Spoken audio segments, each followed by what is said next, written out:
So I think it's interesting because what you said about the instincts, I feel like one of my favorite quotes is how you do anything is how you do everything.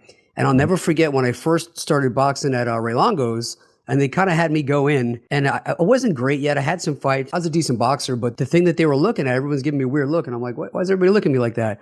And they were like, because you won't like back off of the guy. And Longo was like, I just needed to see how you were going to react. He's like, but if you think you're going to have like a long career of taking 10 to give one, he's like, that's not how this goes. And so, but it was amazing to me how that was like, just like you said, a key indicator I didn't realize coaches were looking at for when a guy comes in. It's like when they get hit, how do they act? And guys like you, guys like me, guys like the fighters we know, you just think that that's the only option. You don't realize that there is an option to go, no, no, no, not like, but, and then every now and then somebody comes in and they're like, I got 400 street fights. And you go and you hit them once and they're like, nope, gloves off. This isn't for me.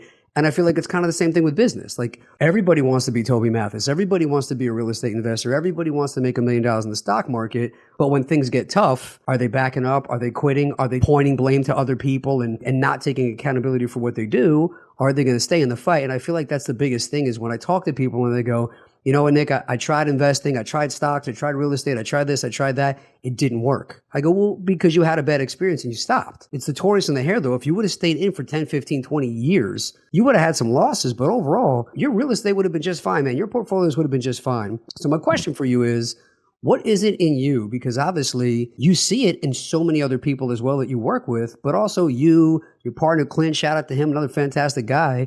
But you guys have had your bumps and bruises and you've always stayed in the fight. Like I just had a conversation. I was like, man, do you see how many of these companies come and go over a few years? Like these guys have been around for a long time and they're going to be around for a long time. Where'd you get that tenacity from?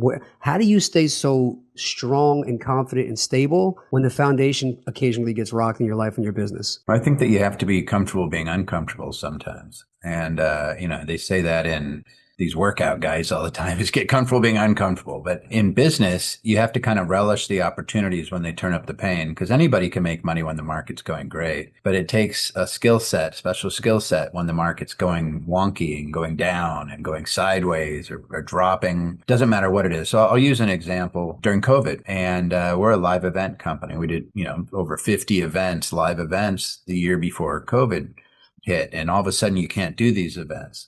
And so, our CEO at the time, David, was like, oh my gosh, we're going to have to cut some people, like the events teams and everything else. And we were like, well, short term, but let's look at this. And I still remember this is one of those funny things that sticks in your memory.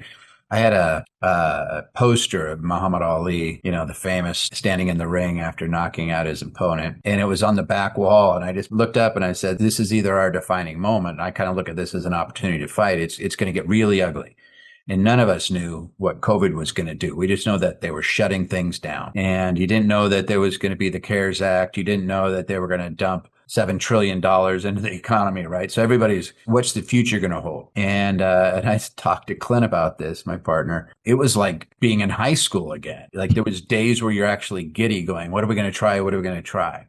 And, all hell's breaking loose. And you just say, this is a great opportunity to see what we got, to see whether we can get through this. And I think a lot of people, there's a lot of fear when that occurs. I mean, rightfully so. It's just, yeah, there's some things you could lose. I'm in a position differently a little bit financially than some, or I'm not too worried about the money side. But it was like, hey, let's see if we can rise to this challenge. And it was really interesting. There's people that either like doing that or they freak out and they tend to withdraw. So I kind of like the challenge. I think maybe it's depending on where you came from. So if you come from money, sometimes the fear is a little more potent because you're not comfortable necessarily being poor. But a lot of folks that have been poor, or come from humble beginnings, they're not afraid of it because they know that they were happy that way. And so there's never that kind of that visceral fear of the unknown. You already know and you're okay with it. So you're willing to roll the dice a little bit and take some chances. And that's kind of where we were at. We were like, hey,